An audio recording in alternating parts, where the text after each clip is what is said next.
तर केवळ 3 परवानग्या होत्या, तर आता या नव्यानं सुरू झालंय आणि मग केवळ कायद्यातल्या पळवाटा का दाखवल्या जातात? आणि म्हणून अध्यक्ष महोदय, माझे प्रश्न या ठिकाणी आहेत. इथं उत्तरामध्ये म्हटलं गेलंय की पनवेल महापालिकेनं पहिल्यांदा 2019 साली संपूर्ण महापालिका हद्दीमध्ये या अनुज्ञप्त्या बंद करण्याच्या संदर्भातला ठराव केला. खात्यानं सांगितलं तसं करता येत नाही. मग त्यांनी पुन्हा ठराव केला की खारघर आणि परिसरात दारूबंदी करू. पुन्हा आपण सांगता हे नियमाला धरून नाही. एक महापालिका, एक यंत्रणा स्वतःहून सांगते की त्या लोकांची इच्छा आहे आणि म्हणून हा ठराव करतोय. एकदा केला तो तुम्ही सांगता नाही अलाउड, दुसऱ्यांदा केला तो सांगता नाही अलाउड. नेमकं अलाउड काय आहे? या कायद्यातल्या ज्या तरतुदी आहेत का 25% मतदार किंवा महिला मतदारांच्या संख्येच्या या ठिकाणी एकूण 50% लोकांनी मतदान केलं आणि 25% लोकांनी मागणी केली की होणार. अध्यक्ष महोदय, ही सगळी प्रक्रिया अतिशय जटिल आहे. महापालिकेनं उद्दिष्ट लोकांच्या वतीनं जाहीर केलंय, मग खातं स्वतःहून ही प्रक्रिया का इनिशिएट करत नाही?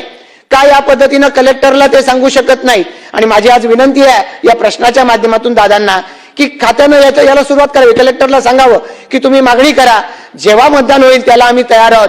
ज्या अर्ज द्यायचे ते अर्ज द्यायला सुद्धा नागरिकांच्या वतीनं आम्ही तयार आहोत.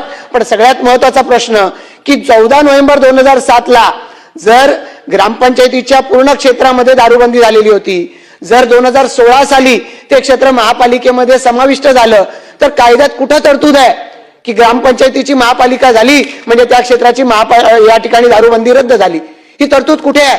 तर ही तरतूद जर नसेल तर ती दारूबंदी कायम ठेवली पाहिजे. ज्यांना परवानग्या दिल्यात त्या रद्द केल्या पाहिजेत. लोकांचं तर स्पष्ट भूमिका आहे की काही केल्या इथं दारू विक्री चालू असता कामा नयेत. ज्या मी 3 रेस्टॉरंट बारचा उल्लेख केला, त्यांनी तर रस्त्यावरती असं शटर उघडलं की सगळा डिस्प्ले दिसावा.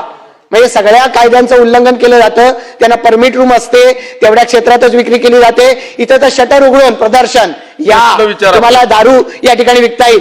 या सगळ्यावरती जर ते या ठिकाणी दारूची खुली या ठिकाणी जाहिरात करतायत, रेस्टॉरंट बार मध्ये शटर उघडून बाहेर भिंत फोडून त्या ठिकाणी, तर त्यांच्यावरती बंदी आणणार का?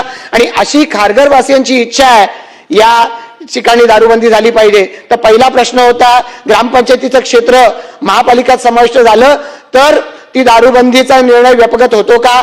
आणि नसल्यास ती रद्द करणार का? म्हणजे जी दुकानात ज्या परवानगी दिली ती रद्द करणार का? दुसरं, तातडीनं जर तसं करता येत नसेल तर या संदर्भातली प्रक्रिया सुरू करण्यासाठी कलेक्टरला शासन आदेश देणार का? खारघर वासियांची जी भूमिका आहे दारूबंदीची त्याला